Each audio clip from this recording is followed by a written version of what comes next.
ಸ್ನೇಹಿತರೆ ನಮಸ್ಕಾರ. ಇವತ್ತು ನಾವು ನೋಡ್ತಿರೋ ಮೂವಿ ಹೆಸರು 2023ರಲ್ಲಿ ರಿಲೀಸ್ ಆಗಿರೋ 97 ಮಿನಿಟ್ಸ್ ಅಂತ. ಮೂವಿ ಕಥೆ ಏನಂದ್ರೆ ಕೆಲವು ಹೈಜಾಕರ್ಸ್ ಒಂದು ಪ್ಲೇನ್ ಹೈಜಾಕ್ ಮಾಡ್ತಾರೆ. ಆದ್ರೆ ಈ ಹೈಜಾಕರ್ ಗಳಲ್ಲಿ ಒಬ್ಬ ವ್ಯಕ್ತಿ NSA ಆಫೀಸರ್ ಆಗಿರ್ತಾನೆ. ಹೇಗೆ ಈ NSA ಆಫೀಸರ್ ಹೈಜಾಕರ್ ಗಳಿಂದ ಪ್ಲೇನ್ ಕಾಪಾಡ್ತಾನೆ ಅನ್ನೋದೇ ಈ ಮೂವಿ ಕತೆ. ನೀವಿನ್ನು ಚಾನಲ್ಗೆ ಸಬ್ಸ್ಕ್ರೈಬ್ ಮಾಡಿಲ್ಲ ಅಂದ್ರೆ ಸಬ್ಸ್ಕ್ರೈಬ್ ಮಾಡಿ ಸಪೋರ್ಟ್ ಮಾಡಿ. ಸೊ ಜಾಸ್ತಿ ಟೈಮ್ ವೇಸ್ಟ್ ಮಾಡದೆ ಈ ಮೂವಿ ಕಥೆಯನ್ನ ಶುರು ಮಾಡೋಣ.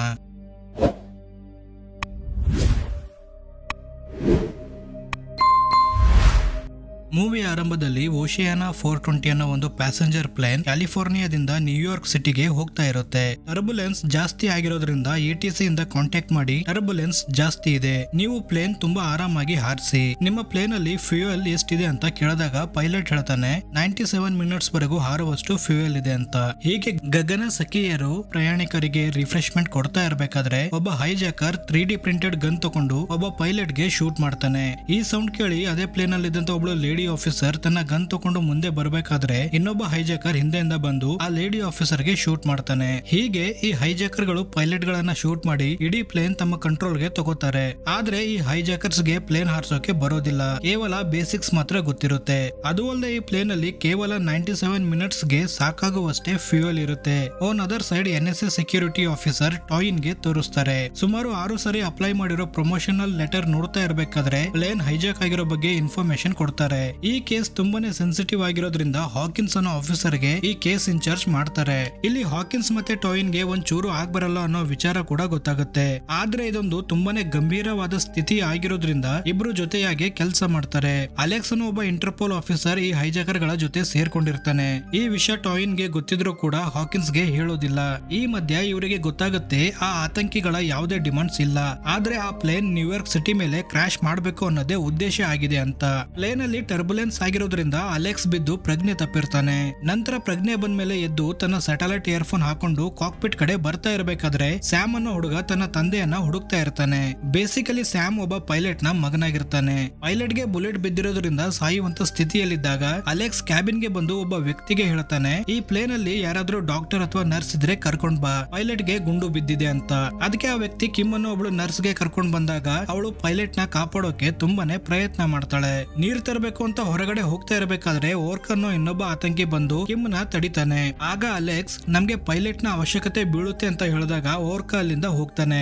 ಆಗ ಇನ್ನೊಬ್ಬ ಆತಂಕಿ ಬಂದು ಓರ್ಕ ಸುಮ್ನೆ ಪ್ಯಾಸೆಂಜರ್ ಗಳಿಗೆ ಶೂಟ್ ಮಾಡಿ ಸಾಯಿಸ್ತಾ ಇರೋದ್ರಿಂದ ಬೈದು ಅಲೆಕ್ಸ್ ಗೆ ಅವನ ಮೇಲೆ ಕಣ್ಣಿಡೋಕೆ ಹೇಳ್ತಾನೆ.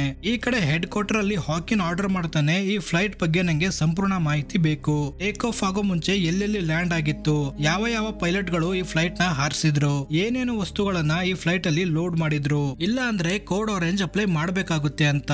ಈ ವಿಷಯ ಕೇಳಿ ಟಾಯಿನ್ ಹೇಳ್ತಾಳೆ, ಫ್ಲೈಟ್ ಅಲ್ಲಿ ನಮ್ಮ ಇಂಟರ್ಪೋಲ್ ಆಫೀಸರ್ ಕೂಡ ಇದ್ದಾರೆ, ಅವ್ರ ಜೊತೆ ನಾವು ಕಮ್ಯುನಿಕೇಟ್ ಮಾಡಬಹುದು.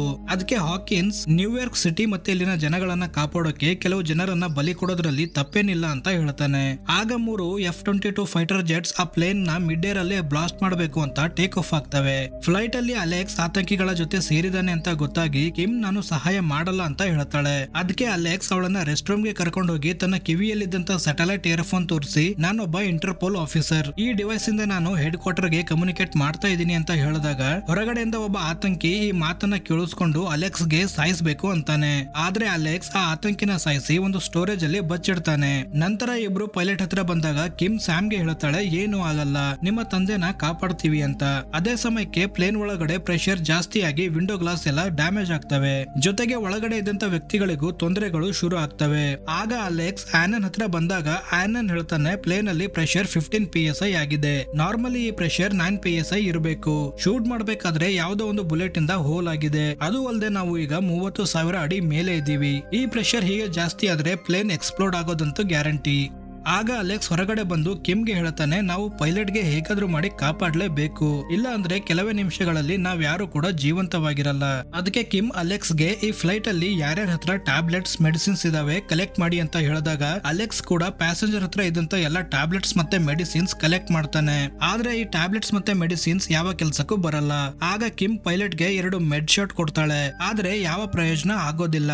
ಅಲೆಕ್ಸ್ ಇನ್ನೊಂದು ಶಾಟ್ ಕೂಡ ಕೇಳಿದಾಗ ಕಿಮ್ ಕೂಡ ಹಾಗೆ ಮಾಡ್ತಾಳೆ. ಆಗ ಪೈಲಟ್ ಗೆ ತಜ್ಞೆ ಬಂದು ಪ್ರೆಷರ್ ಕಂಟ್ರೋಲ್ ಮಾಡೋ ನಿಯಮಗಳನ್ನ ಹೇಳಿ ನನ್ ಮಗ ಸ್ಯಾಮ್ ನ ಕಾಪಾಡಿ ಅಂತ ಹೇಳಿ ಸತ್ತೋಗ್ತಾನೆ. ಅಲೆಕ್ಸ್ ಪೈಲಟ್ ಹೇಳಿರೋ ನಿಯಮಗಳನ್ನ ಫಾಲೋ ಮಾಡಿದಾಗ ಫ್ಲೈಟ್ ಅಲ್ಲಿನ ಪ್ರೆಷರ್ ಕೂಡ ಕಮ್ಮಿ ಆಗುತ್ತೆ. ಆಗ ಅಲೆಕ್ಸ್ ಮತ್ತೆ ಪೈಲಟ್ ಹತ್ರ ಬರ್ತಿರ್ಬೇಕಾದ್ರೆ ಸ್ಯಾಮ್ ನೀವೇ ನನ್ನ ತಂದೆನ ಸಾಯಿಸಿದ್ದು ಅಂತ ಕೋಪ ಮಾಡ್ಕೋತಾನೆ. ಅಲೆಕ್ಸ್ ಕೂಡ ಬೇಜಾರಾಗಿ ರೆಸ್ಟ್ ರೂಮ್ ಗೆ ಬಂದಾಗ ಗೊತ್ತಾಗುತ್ತೆ ಒಂದು ಸಮಸ್ಯೆಯಿಂದ ಪಾರಾದ್ರೆ ಇನ್ನೊಂದು ಸಮಸ್ಯೆ ಎದುರಾಗಿದೆ ಅಂತ. ಯಾಕಂದ್ರೆ ಈ ಕಡೆ 3 F-22 ಫೈಟರ್ ಜೆಟ್ಸ್ ಈ ಪ್ಲೇನ್ ನಾಶ ಮಾಡಬೇಕು ಅಂತ ಬರ್ತಾ ಇರ್ತವೆ. ಈ ವಿಷಯ ಟಾಯಿನ್ ಅಲೆಕ್ಸ್ ಗೆ ಕಾಲ್ ಮಾಡಿ ಆ ಫೈಟರ್ ಜೆಟ್ಸ್ ನಿಮ್ಮನ್ನ ಕಾಪಾಡೋಕ್ ಬರ್ತಾ ಇಲ್ಲ, ನಿಮ್ಮನ್ನ ಬ್ಲಾಸ್ಟ್ ಮಾಡೋಕ್ ಬರ್ತಾ ಇದಾವೆ ಅಂತ ಹೇಳ್ತಾಳೆ. ಅದಕ್ಕೆ ಅಲೆಕ್ಸ್ ಕಂಟ್ರೋಲ್ ರೂಮ್ ಗೆ ಬಂದು ಈ ಫ್ಲೈಟ್ ನ ಕಂಟ್ರೋಲ್ ಮಾಡ್ತಾನೆ.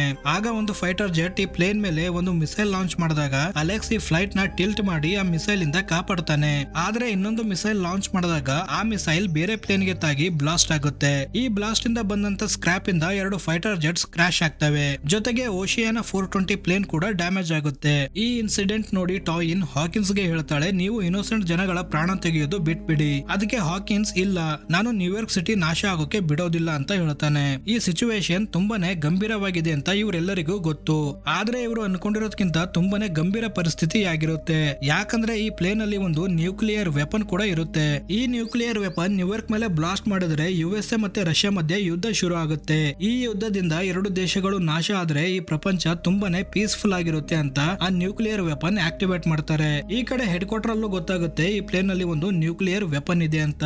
ಆಗ ಒಬ್ಬ ಆಫೀಸರ್ ಬಂದು ಹಾಕಿನ್ಸ್ ಗೆ ಹೇಳ್ತಾನೆ ಹೆಡ್ ಕ್ವಾರ್ಟರ್ ಮತ್ತೆ 420 ಪ್ಲೇನ್ ಮಧ್ಯೆ ಒಂದು ಸ್ಯಾಟಲೈಟ್ ಕಮ್ಯುನಿಕೇಶನ್ ಸಿಗ್ನಲ್ ಟ್ರ್ಯಾಕ್ ಆಗಿದೆ ಅಂತ ರೆಕಾರ್ಡಿಂಗ್ ಪ್ಲೇ ಮಾಡ್ತಾನೆ.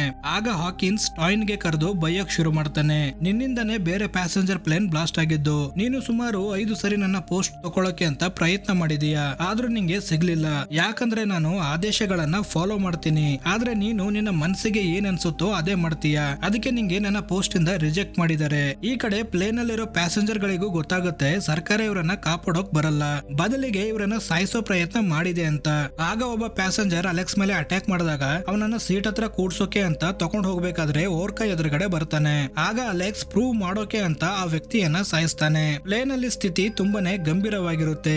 ಈ ಕಡೆ ಹೆಡ್ ಕ್ವಾರ್ಟರ್ ಅಲ್ಲಿ ಟಾಯಿನ್ ಆತಂಕಿಗಳ ಫೋಟೋ ಹಾಕಿನ್ಸ್ ಗೆ ತೋರಿಸ್ತಾ ಇರ್ಬೇಕಾದ್ರೆ ಎನಿಡ್ ಸ್ಲೋರಿಸ್ ಅನ್ನೋ ಆತಂಕಿಯ ಫೋಟೋ ಇರೋದಿಲ್ಲ. ಆಗ ಹಾಕಿನ್ಸ್ ಸ್ಲೋರಿಸ್ ಅನ್ನೋ ಹೆಸರು ನೋಡಿ ಆ ಪ್ಲೇನ್ ಇಲ್ಲಿಗೆ ಬರ್ತಾ ಇದೆ ನನ್ನ ಸಾಯಿಸೋಕೆ ಅಂತ ಹೇಳ್ತಾನೆ. ಯಾಕಂದ್ರೆ ಈ ಆತಂಕಿಗಳು ಹಾಕಿನ್ಸ್ ಮಗಳನ್ನ ಲೈವ್ ಟೆಲಿಕಾಸ್ಟ್ ಅಲ್ಲಿ ಕೊಲೆ ಮಾಡಿರ್ತಾರೆ. ಆಗ ಹಾಕಿನ್ಸ್ ಎಲ್ಲ ಆತಂಕಿಗಳನ್ನ ಹುಡುಕಿ ಸಾಯಿಸಿರ್ತಾನೆ. ಸ್ಲೋರಿಸ್ ತನ್ನ ಮಗನನ್ನ ಭೇಟಿ ಮಾಡೋಕೆ ಅಂತ ಸ್ಕೂಲ್ ಗೆ ಹೋದಾಗ ಆ ಸ್ಕೂಲ್ ಮೇಲೆನೆ ಬಾಂಬ್ ಬ್ಲಾಸ್ಟ್ ಮಾಡಿರ್ತಾನೆ. ಈ ಬ್ಲಾಸ್ಟ್ ಇಂದ ಸ್ಲೋರಿಸ್ ನ ಮಗ ಕೂಡ ಸತ್ತಿರ್ತಾನೆ. ಅದಕ್ಕೆ ರಿವೆನ್ಸ್ ತಗೋಬೇಕು ಅಂತ ಸ್ಲೋರಿಸ್ ಈ ಪ್ಲೇನ್ ಅಲ್ಲಿ ನ್ಯೂಕ್ಲಿಯರ್ ವೆಪನ್ ಇಟ್ಟು ನ್ಯೂಯಾರ್ಕ್ ಮೇಲೆ ಕ್ರಾಶ್ ಮಾಡಬೇಕು ಅಂತ ಡಿಸೈಡ್ ಮಾಡಿರ್ತಾನೆ. ಈ ಕಡೆ ಪ್ಲೇನ್ ಅಲ್ಲಿ ಅಲೆಕ್ಸ್ ಕಿಮ್ ಗೆ ಹೇಳ್ತಾನೆ ಎಲ್ಲಾ ಪ್ಯಾಸೆಂಜರ್ಸ್ ಗಳಿಗೆ ನನ್ನ ಆದೇಶಗಳನ್ನ ಫಾಲೋ ಮಾಡಕ್ ಹೇಳು, ಯಾಕಂದ್ರೆ ನಾನೇ ಇವರನ್ನೆಲ್ಲ ಕಾಪಾಡೋದು ಅಂತ. ಕಿಮ್ ಕೂಡ ಈ ವಿಷಯ ಎಲ್ಲಾ ಪ್ಯಾಸೆಂಜರ್ಸ್ ಗಳಿಗೆ ಹೇಳ್ತಾಳೆ. ನಂತರ ಅಲೆಕ್ಸ್ ಎಲ್ಲ ಆತಂಕಿಗಳನ್ನ ಒಬ್ಬೊಬ್ಬರಾಗಿ ಸಾಯಿಸ್ತಾನೆ. ಇಲ್ಲಿ ಹಾಕಿನ್ಸ್ ಅಲೆಕ್ಸ್ ಗೆ ಆ ಪ್ಲೇನ್ ಆಟೋ ಪೈಲಟ್ ಮೋಡ್ ಗೆ ತರೋಕೆ ಅಂತ ಕೆಲವು ಸ್ಟೆಪ್ಸ್ ಹೇಳ್ತಾ ಇರ್ತಾನೆ. ಆದ್ರೆ ಅಲೆಕ್ಸ್ ಆ ಸ್ಟೆಪ್ ಗಳನ್ನ ಫಾಲೋ ಮಾಡೋದಿಲ್ಲ. ಮಾರ್ಕ್ ಅನ್ನೋ ಆತಂಕಿ ಇನ್ನು ಜೀವಂತ ಇರೋದ್ರಿಂದ ಕಿಮ್ ಅವನಿಗೆ ಸಹಾಯ ಮಾಡಬೇಕು ಅಂತ ಅವನ ಹತ್ರ ಬರ್ತಾಳೆ. ಆಗ ಮಾರ್ಕ್ ನಾನೊಬ್ಬ ಇಂಟರ್ಪೋಲ್ ಆಫೀಸರ್ ಅಂತ ಹೇಳಿದಾಗ ಕಿಮ್ ಹೇಳ್ತಾಳೆ ಅದು ಅಲೆಕ್ಸ್ ಅಂತ. ಆಗ ಮಾರ್ಕ್ ಟರ್ಬುಲೆನ್ಸ್ ಆಗ್ತಾ ಇರಬೇಕಾದ್ರೆ ನಾನು ಕೆಳಗ್ ಬಿದ್ದೆ. ಆ ಟೈಮ್ ಅಲ್ಲಿ ನನ್ನ ಕಿವಿಯಲ್ಲಿದ್ದಂತ ಸ್ಯಾಟಲೈಟ್ ಇಯರ್ಫೋನ್ ಕೆಳಗ್ ಬಿತ್ತು. ಆ ಸ್ಯಾಟಲೈಟ್ ಇಯರ್ಫೋನ್ ಈಗ ಅಲೆಕ್ಸ್ ಹತ್ರ ಇದೆ. ಈ ಪ್ಲೇನ್ ಅಲ್ಲಿ ಒಂದು ನ್ಯೂಕ್ಲಿಯರ್ ವೆಪನ್ ಇದೆ. ಅದಕ್ಕೆ ಅಲೆಕ್ಸ್ ಈ ಪ್ಲೇನ್ ನ್ಯೂಯಾರ್ಕ್ ಸಿಟಿ ಮೇಲೆ ಕ್ರಾಶ್ ಮಾಡಬೇಕು ಅಂತ ಹೋಗ್ತಾ ಇದ್ದಾನೆ. ನೀನ್ ಹೇಗಾದ್ರೂ ಮಾಡಿ ಈ ಪ್ಲೇನ್ ಕ್ರಾಶ್ ಆಗೋದನ್ನ ತಪ್ಪಿಸ್ಬೇಕು ಅಂತ ಹೇಳ್ತಾನೆ. ಇಲ್ಲಿ ನಮ್ಗೆ ಅಲೆಕ್ಸ್ ಎನಿಡ್ ಸ್ಲೋರಿಸ್ ಅನ್ನೋ ವಿಷಯ ಕೂಡ ಗೊತ್ತಾಗುತ್ತೆ. ಯಾಕೆ ಇವನು ಎಲ್ಲಾ ಆತಂಕಿಗಳನ್ನ ಸಾಯಿಸ್ದ ಅಂದ್ರೆ ಈ ಆತಂಕಿಗಳಲ್ಲಿ ಇಂಟರ್ಪೋಲ್ ಆಫೀಸರ್ ಯಾರು ಅಂತ ಗೊತ್ತಿರೋದಿಲ್ಲ.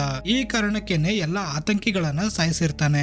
ಆಗ ಕಿಮ್ ಮಾರ್ಕ್ ಹತ್ರ ಇದ್ದಂತ ಒಂದು 3D ಪ್ರಿಂಟೆಡ್ ಗನ್ ತಗೊಂಡು ಅಲೆಕ್ಸ್ ತಲೆಗೆ ಹಿಟ್ ಮಾಡಿದಾಗ ಅಲೆಕ್ಸ್ ಹೇಳ್ತಾನೆ ನನ್ನ ಮಿಷನ್ ಕಂಪ್ಲೀಟ್ ಮಾಡೋದ್ರಿಂದ ಯಾರು ತಡೆಯೋಕ್ ಆಗಲ್ಲ ಅಂತ.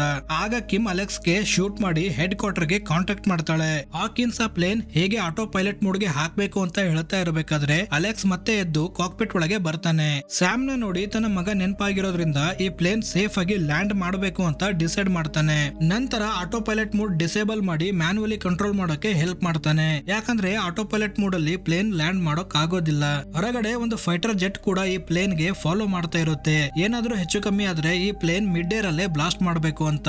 ಕೊನೆಗೆ ಅಲೆಕ್ಸ್ ಈ ಪ್ಲೇನ್ ಹತ್ರ ಇರೋ ಒಂದು ರನ್ವೇ ಮೇಲೆ ಲ್ಯಾಂಡ್ ಮಾಡಿಸ್ತಾನೆ. ಕಿಮ್ ನೋಡಿದಾಗ ಅಲೆಕ್ಸ್ ಕೂಡ ಸತ್ತಿರ್ತಾನೆ. ನಂತರ ಎಲ್ಲಾ ಪ್ಯಾಸೆಂಜರ್ಸ್ ಈ ಪ್ಲೇನ್ ನಿಂದ ಸೇಫ್ ಆಗಿ ಹೊರ ಬರ್ತಾರೆ. ಈ ಕಡೆ ಹೆಡ್ ಕ್ವಾರ್ಟರ್ ಅಲ್ಲಿ ಪ್ಲೇನ್ ಸೇಫ್ ಆಗಿ ಲ್ಯಾಂಡ್ ಆಗಿದ್ದಕ್ಕೆ ಎಲ್ಲರೂ ಸೆಲೆಬ್ರೇಟ್ ಮಾಡ್ತಾರೆ. ನಂತರ ಟಾಯ್ ಇನ್ ತನ್ನ 6ನೇ ಪ್ರಮೋಷನಲ್ ಲೆಟರ್ ನೋಡ್ತಾ ಇರ್ಬೇಕಾದ್ರೆ ಗೊತ್ತಾಗುತ್ತೆ ಇದು ಕೂಡ ರಿಜೆಕ್ಟ್ ಆಗಿದೆ ಅಂತ. ಆಗ ಹಾಕಿನ್ಸ್ ಬಂದು ನೀನು 7ನೇ ಸರಿ ಟ್ರೈ ಮಾಡು, 7ನೇ ನಂಬರ್ ಲಕ್ಕಿ ಇರೋದ್ರಿಂದ ಈ ಸರಿ ಪ್ರಮೋಷನ್ ಖಂಡಿತ ಸಿಗುತ್ತೆ ಅಂತ ಹೇಳಿ ಅಡ್ವಾನ್ಸ್ ಕಂಗ್ರಾಚುಲೇಷನ್ ಹೇಳಿ ಅಲ್ಲಿಂದ ಹೋಗ್ತಾನೆ. ಇಲ್ಲಿಗೆ ಈ ಮೂವಿ ಕೂಡ ಎಂಡ್ ಆಗುತ್ತೆ. ಈ ಮೂವಿ ಹೇಗೆ ಅನಿಸ್ತು ಅಂತ ಮಿಸ್ ಮಾಡದೆ ಕಮೆಂಟ್ ಮಾಡಿ. ಸೊ ಇನ್ನೊಂದು ಇಂಟ್ರೆಸ್ಟಿಂಗ್ ಆಗಿರೋ ಮೂವಿ ಜೊತೆ ಮತ್ತೆ ಸಿಗ್ತೀನಿ. Until then keep watching Kannada Rockers.